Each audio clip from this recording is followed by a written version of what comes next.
All right, let me just jump into the talk. Thank you, Sharon, for this introduction. So I want to start with a story. And the story is about the Crimean War that was happening in 1850s. It was a conflict between Russia and the British alliances. And during the Crimean War, a group of 39 nurses volunteered to assist the soldiers and the wounded at the war. And among those nurses was Florence Nightingale. And within days of the arrival, casualties in hundreds began to arrive. People coming wounded from the battlefield, bleeding from abdominal wounds, faces black with mud and gunpowder. And Nightingale described the conditions that she worked in as a place from hell. But she was not only talking about the horrors of the war, but she was also talking about the environment in the hospital. The heating system did not work. There was almost no clean water. Medicine was in short supply. The ventilation system was not working properly, and the military supply chains routinely sent the wrong supplies to the wrong place at the wrong time. But that was not the only thing that happened. What unfolded in front of Nightingale's eyes that winter was a catastrophe. Soldiers were dropping dead. But 9 out of 10 soldiers died not because of battle wounds alone, but because of infectious diseases, such as typhus or cholera. And so Nightingale and her staff, they tried to do everything they could to improve the situations, but also record what was happening. And so within just a few months of their arrival, they, for example, introduced hand washing and other hygienic techniques.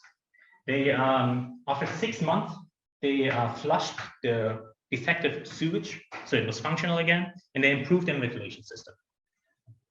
And what they could see very quickly was that the death counts of the soldiers were dropping.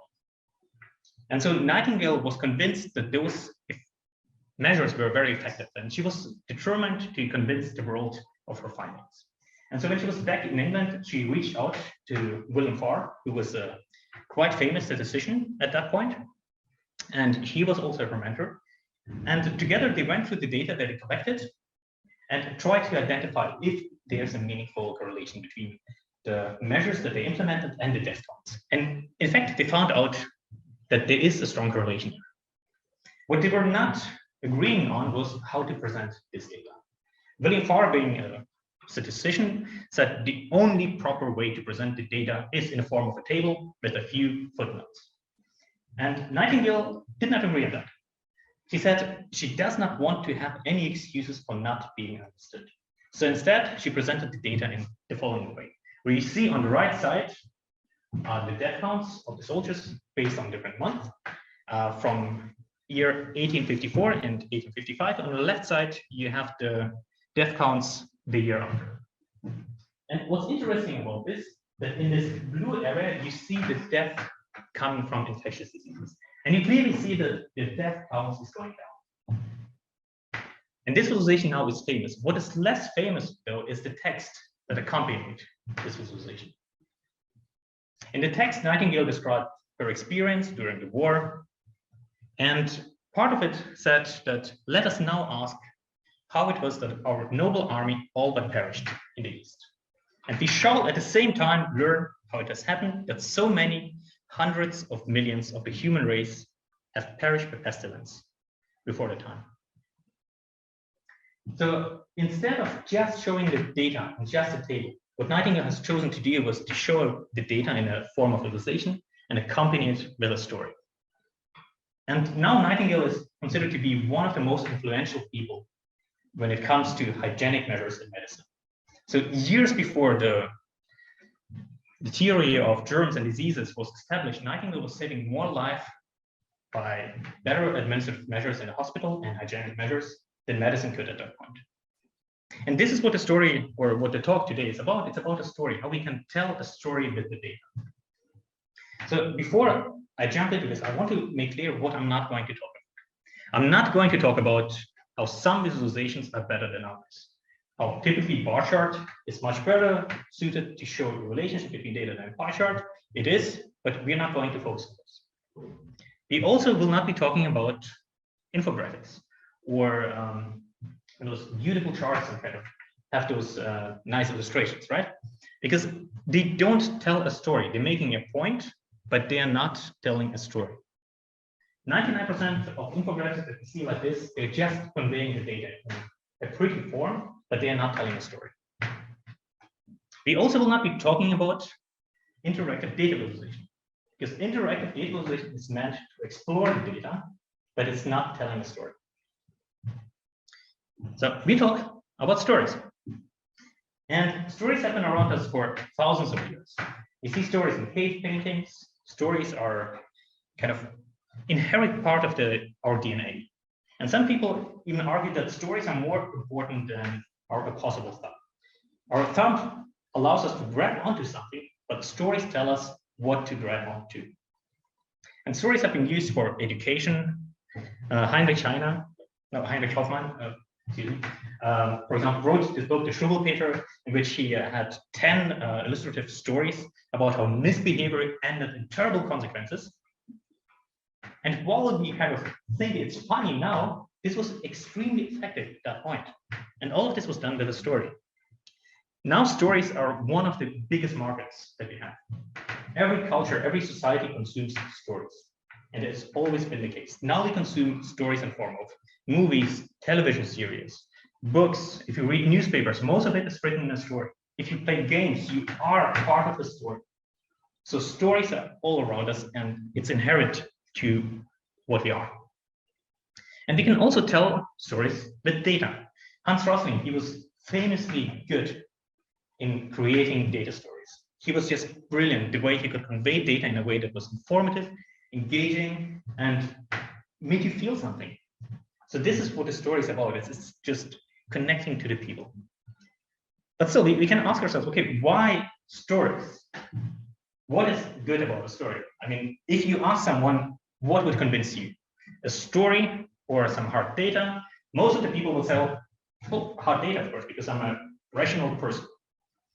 However, this is not true. And there's data to support that, but as we just pointed out, data will not convince you.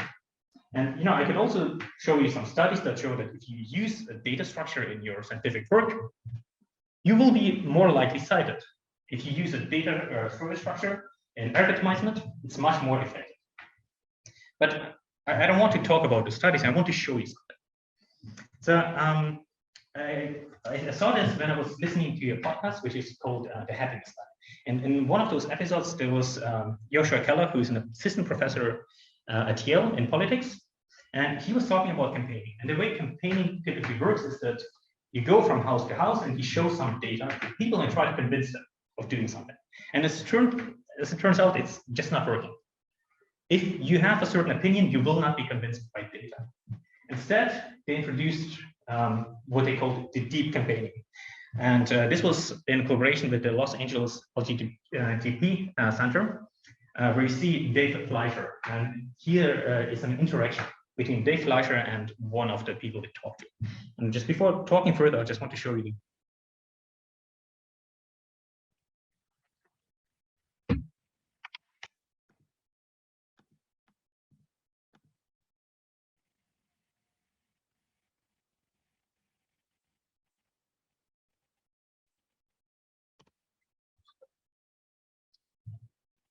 All right, I'm just going to tell you what you see in this video.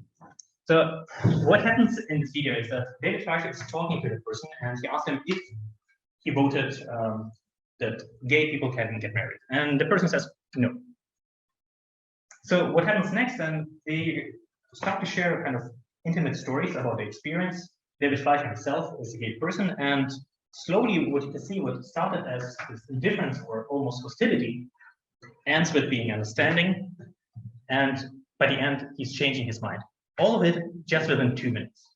Let me just quickly disable all the videos that are following. All right. So this is kind of what story can do. It can change the way we think. It can change our nature, essentially. And it's a very powerful thing. So now the question is, what is actually a story? And when I was preparing for this talk, I thought I'll just take some definition of a story and then apply data to it. And boy, it was wrong, because the definition of a story is something that is very complex. And so we will use a good part of this lecture just talking about what the story is, and then we apply it. So if you listen to Aristotle, he said a whole story is that which has a beginning, a middle, and an end. So there's some linearity to it. But a lot of things have a beginning, middle, and end. It does not make a story. You could have an infographic that has a beginning, a middle, and an end, but it's not really a story. So there's something missing. And one thing that's missing, I believe, is a meaningful climax. I really like how Robert McKee put it: a story is not an accumulation of information strung into a narrative, but a design of event to carry us to a meaningful climax. So everything that happens in a story needs to lead to this meaningful climax. If you have some information that is not meaningful to the climax, that's not leading there, it should not be part of the story. But still, if we kind of arrange something and we have a meaningful climax, it does not necessarily make us feel anything. So there's still something missing, and that is emotions. And again, I really like how Will Storr put it in his book, The Unpursuables. It's a book about where he engages with science scenarios and climate change scenarios and tries to understand how they think and how one can possibly convince them. And the way he puts it, it's a story is a description of something happening that contains some form of sensation or drama. It is, in other words, an explanation of cause and effect that is soaked in emotion. And it is this soaking in emotion that make us feel something, that make us change, that make us want to act on the story. And just to be clear, I'm not talking about those shallow emotions that you can have. You know, we can have many different emotions: sadness, happiness, anger, awe. And you could create those emotions by playing some sad music or showing some sad pictures. This is not what I'm talking about. This is something that's quite shallow. I'm talking about deep emotions that make you want to take action. And also emotions, it's very subjective, right? We feel emotions in different ways. And so if I, for example, show you the Bitcoin price development over the last 3 months, some of you might be very sad about this if you invested in Bitcoin at the height. For the majority of us, it just does not trigger anything. I personally don't feel anything. So emotions is something that can be personal to you, and that is fine. But we are looking for something that is deeper and can attract as many people as possible. And so what type of stories can we tell, right? So again, looking at some people who know something about this, Christopher Booker wrote a book about the 7 basic plots. And I think Christopher Booker, the name is just very fitting, about a book about books. And it's a monster of a book. It has about 900 pages, and I think you can relatively easily summarize it by his main plots. On there's 7 basic plots in storytelling.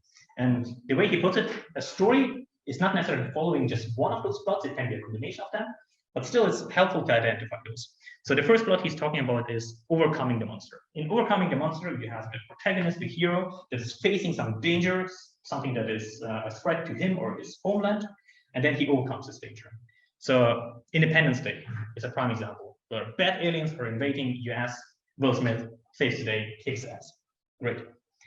Another way of telling a story is rags to riches, where the protagonist starts off quite poor, gains some power or some wealth, loses everything, gains it back while growing as a person. Aladdin is one of those examples. The Quest.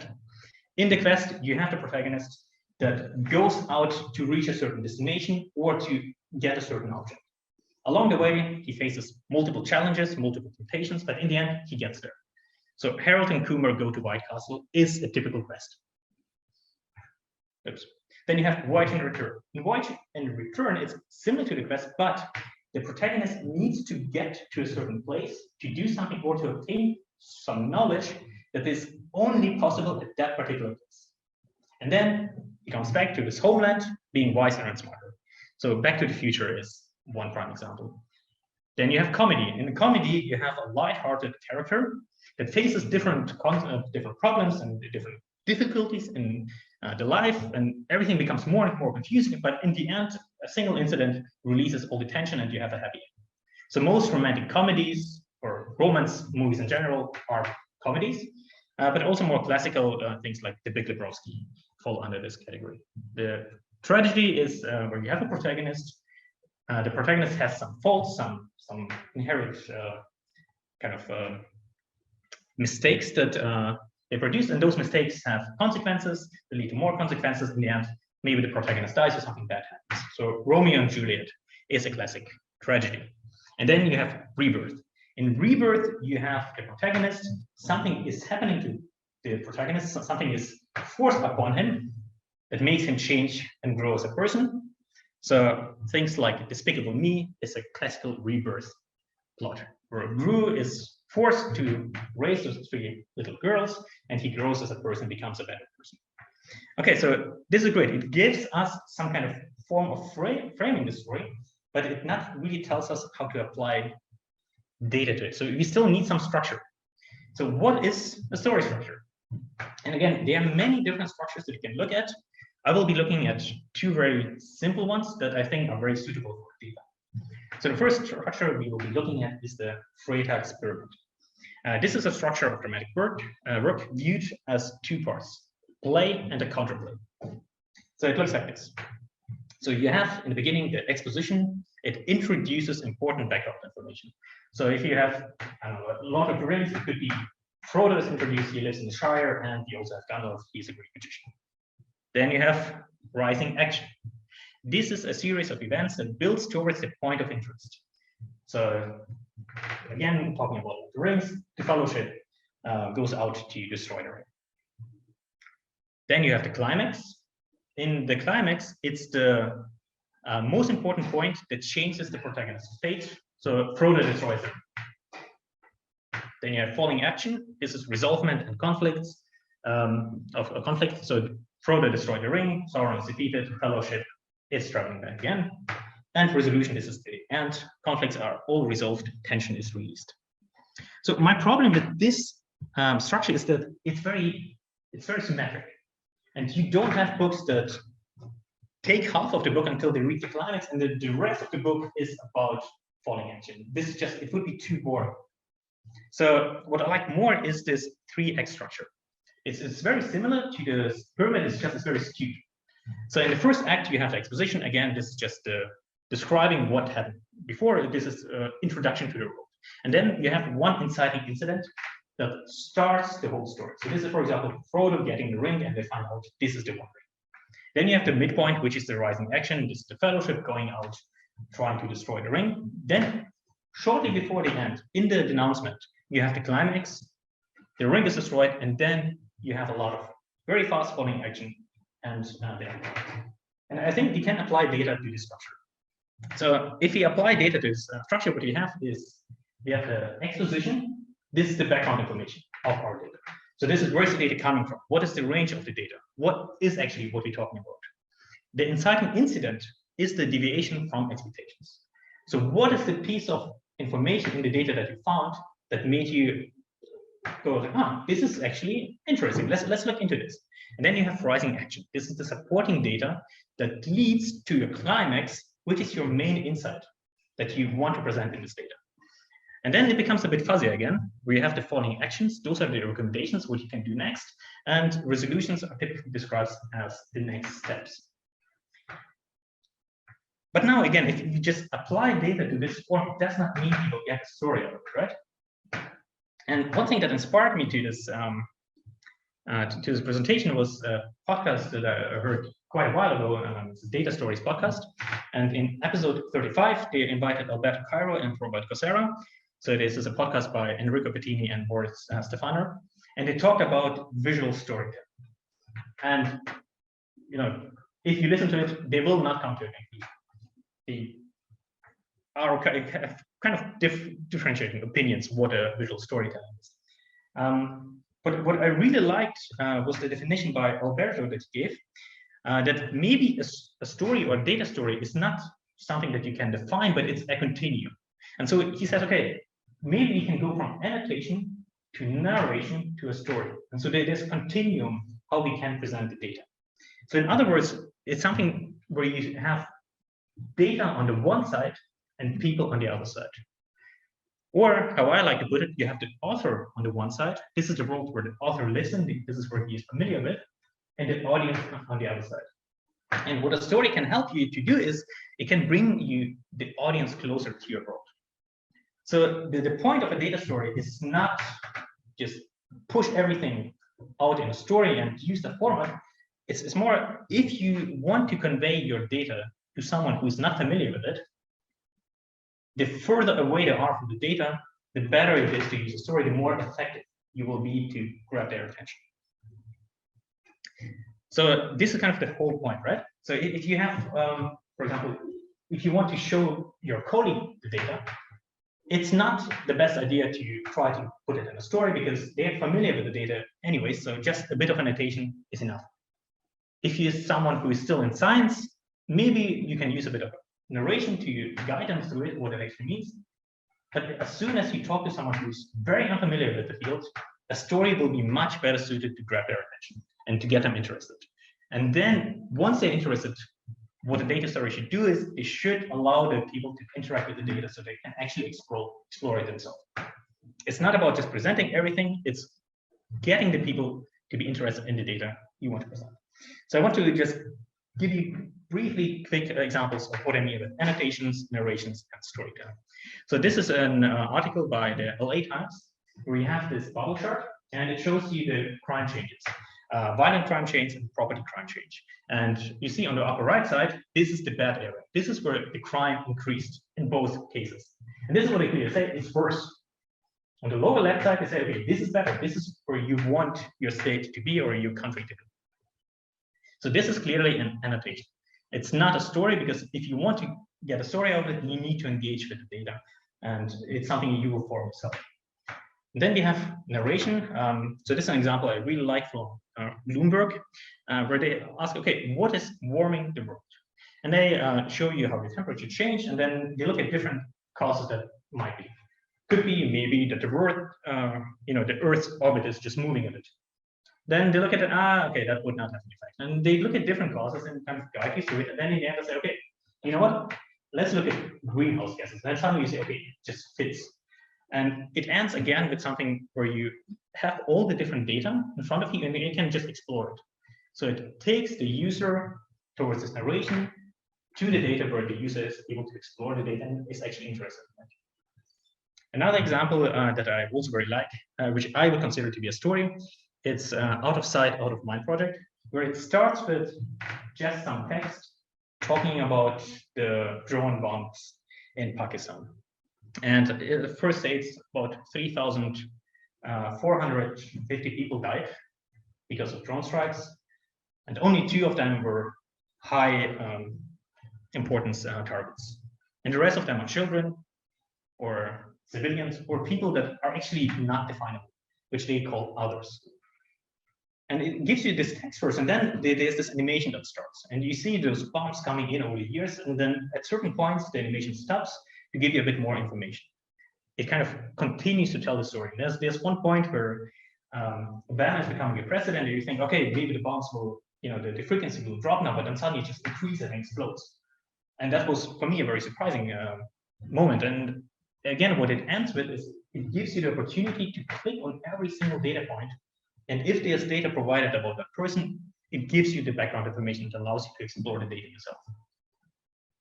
And so I think in order to go from this, from the data side, from the annotation, towards narration, towards the story, there are certain steps that you can take. So I think in order to get to a narration from data, what you need is a meaningful order or a cause and effect. What also helps is to have this climax. But because there's no emotion involved there, I think what you end up with is a narration, which is already kind of closer for us and easier for us to understand, but it's not a story. And if you want to have a story, instead of using something that is, invokes emotion with images, I think the best way to do this is by finding a protagonist. And so for the remainder, I want to talk about what we can, concrete steps we can do to move from this annotation, from the data, towards the story. So I think the first thing you need to understand is you need to know what your data is. So you need to start with the data and then find a story. I really like how Sarah Cliff, she is an investigative journalist, puts it. Data defines the parameters of the story. So you need to start with the data and then find a story in there. And maybe some data will not have a story. But if you start the other way around, what you are prone to do is that you find the data that just confirms your story. And then you're cherry picking. And this is a fallacy that is very dangerous and you don't want to fall into. The other thing is speak to your audience and not to yourself. And here I have an example from 2013 when the Higgs boson was discovered. The scientists presented the findings to the whole public, and some of the slides they used look like this. And this was the main finding slide. And what do you think happened afterwards? I was watching this video and I pretended I understood what they talked about, but I didn't. But what happened afterwards was that the world was not necessarily talking about the finding. Of course, it happened, you know, it was mentioned in the news. But if you went on blogs and the internet, what people would talk about, that those guys use common sense. That was the main thing that we were talking about. And I'm not saying that they should not have presented the data in a scientific way, but they should have started with a story that at least guides the general public to the main point, and then they go over to the scientific field and to the data they presented. So something like this might have been more useful, where they start, okay, we have a molecule, and a molecule is made out of atoms and multiple electrons. And an atom is is created from smaller parts, which are protons and neurons. And those are made out of smaller parts, which are quarks and gluons. And the thing is, we don't know how those things stay together. We don't know what makes them, those things that stay together, that gives them mass. And the Higgs boson is the thing that explains it. The Higgs boson is the glue in the universe that gives mass to everything. It's the thing that now confirms the standard theory of physics, that explains how matter is created, how it stays together.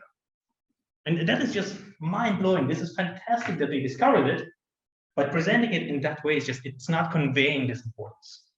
So know who your audience is and try to explain it in a level that they can understand it. And what helps there is to make it relatable.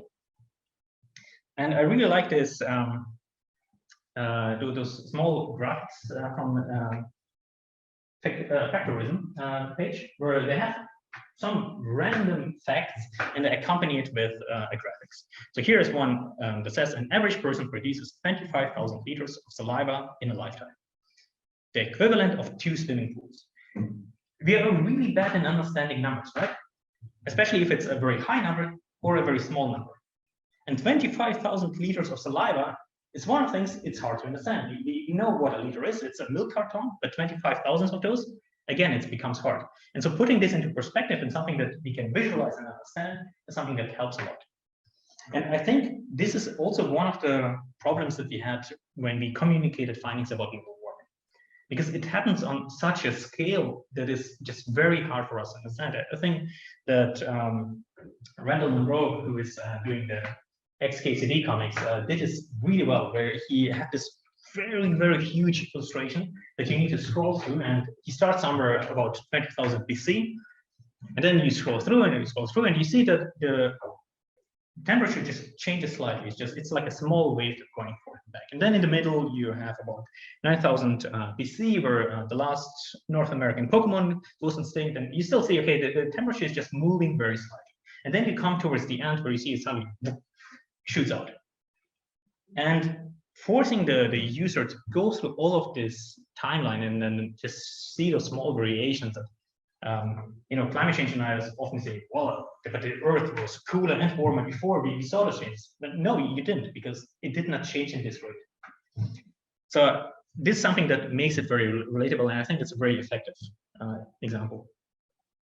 And the other thing is find the protagonist. One thing that we often see that is a mistake, that people think that data is the protagonist, but it's not. Data are not the characters of the story. So if you want to talk about global warming, you don't want to talk about temperature rise, but you want to talk about people that are affected by it, by farmers that are losing their crops, by people who will lose their homes because they need to move to a different area. In urban planning, you don't want to talk about traffic statistics, but the daily commuters, by the workers that need to get somewhere, by the students that need to get to the school or the university. If it comes to economics or energy, you don't want to talk about just the energy prices, but you want to start with who's affected the most. Families, students, how will they handle those price increases? In financials, you don't want to necessarily talk about sales numbers, but maybe you want to talk about the users and the customers and what they purchase and will they come back? Or you want to talk about your company as an entity, because character is not necessarily a person, it can be an abstract entity as well. They have many stories about Google as a whole corporation that are still effectful and very good stories. And I think one question that can help you is the so what question. So here's an example that I saw from Cole Nussbaumer, where she found this visualization from what the fuck this. It's a visualization that was used or was accompanying an article from the Daily Texan, showing you the change of drunk while influence arrests in 2016.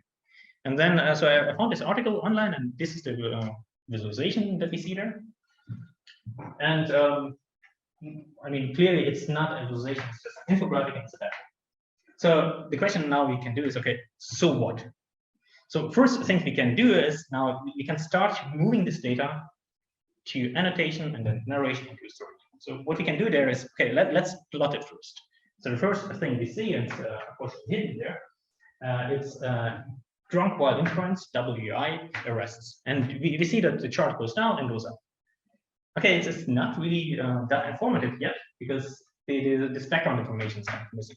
So what we can do is we can annotate it a bit more and say, okay, Austin, driving while influenced arrests, and maybe add some numbers. Okay, this gives us a bit of background information. This is just a bit of annotation. What we can do next is we can provide some information, because the interesting thing is, why did those numbers increase again? So probably something happened there, and it did. Because on May the 9th, Uber and Lyft ceased services. So the city decided not to allow Uber and Lyft to operate in the city anymore. And we can indicate this now with the main insight that we have, with the secondary title, with the WIs increased following Uber's and Lyft shutdown, and we can also indicate it with the color with the data. So this is already much more informative. And we could stop here, because this is quite good, or we could try to find a story in this data. And the way you could find a story is, for example, we could focus on the people that were using Lyft or on the drivers. And I just have chosen a driver here. He was quoted in the article, Joshua Cheatham, who said, legally, probably everyone that I picked up at night was not able to drive. Jail and death were easily avoided. It was a win-win for the city, the drivers, and the riders. And when Uber and Lyft were shut down, Joshua was also not able to work anymore, because he used this kind of side gig to pay for his college. So there's a story there. There's someone who's affected, and we still learn the same message. And then in the end, one thing I wanted to kind of show you is one example analysis that I just performed in those days. And I'm not going to give you like a full-fledged story here, but I just want to give you an example how I would go about it. So I looked at the performance of Japan in the Olympics in 2020. So I just went on Kaggle, went through different data sets and just explored some of them. And I saw, okay, you have this data set about the 2020 Olympics, and Japan was apparently performing very well in this Olympics. Then I thought, okay, that's interesting. Let's explore a bit more, because what does it mean Japan performed well, right? And then I found a data set which had historic data of all the Olympics from something like late 19th century to 2012.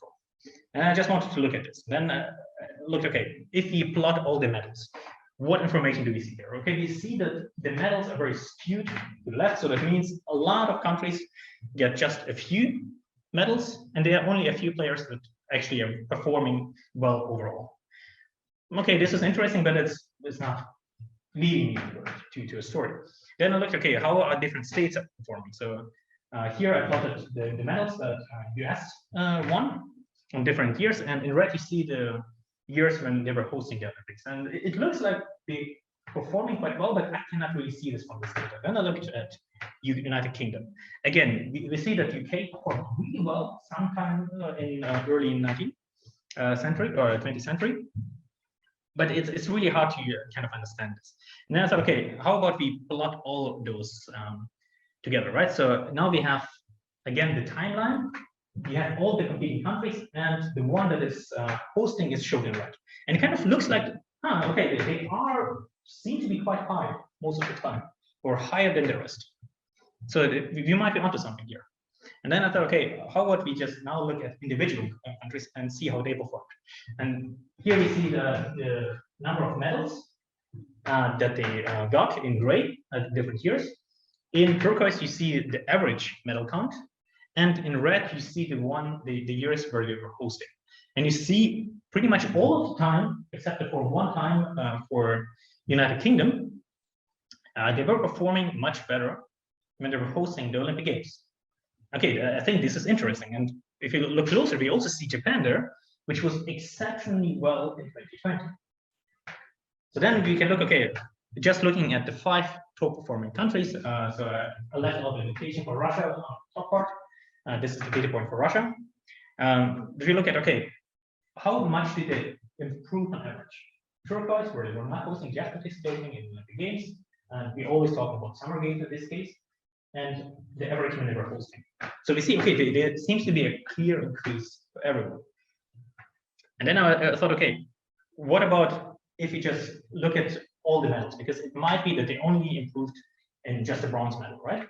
But it seems to be that the improvement is on all the different medal counts. They improve in gold, silver, and bronze.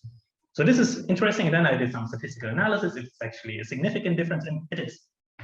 So this is kind of this exploration phase that I had to go through before. And now we can think about a story that we can create. And so one way to create a story would be, for example, say, okay, Japan performed really well in 2020. This might be a bit surprising. If you look at all the data, we could see, it seems that every country that was hosting was performing better than how they perform on average. This is an interesting insight. This is supporting data. Then we have this insight that, okay, it's not only on a specific medal, but it's an overall performance increase. So now we can ask ourselves, okay, what is the reason for that? And then you can think, okay, maybe it's because if you perform in your home country, maybe the audience there will support you more. But we can kind of disprove this now, because in 2020, there was almost no audience at the Olympic Games. So this might not be it. Another explanation could be, okay, if you are a hosting country, maybe you can send out more athletes to competitions, because it's easier for you to send them there. So maybe they just have greater numbers that can participate, and this just increases the chances. Well, it could be, maybe not. I don't know. And then I read something interesting, which was that if you're a hosting country, you can also suggest competitions at the Olympic Games. And Japan, for example, suggested 4 new games that were accepted, which was karate, something that Japan is very good in historically. Then it was rock climbing, skateboarding, and surfing. And Japan won medals in all of those categories. So I think this is something interesting. So now we can say, okay, the conclusion of that.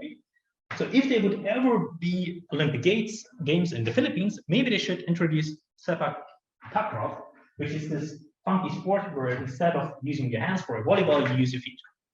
So this could be one of the stories that we could tell here with this data. And I'm not saying it's a perfect story. I'm not saying it's the best story you can find. It's just one example of how you could approach it.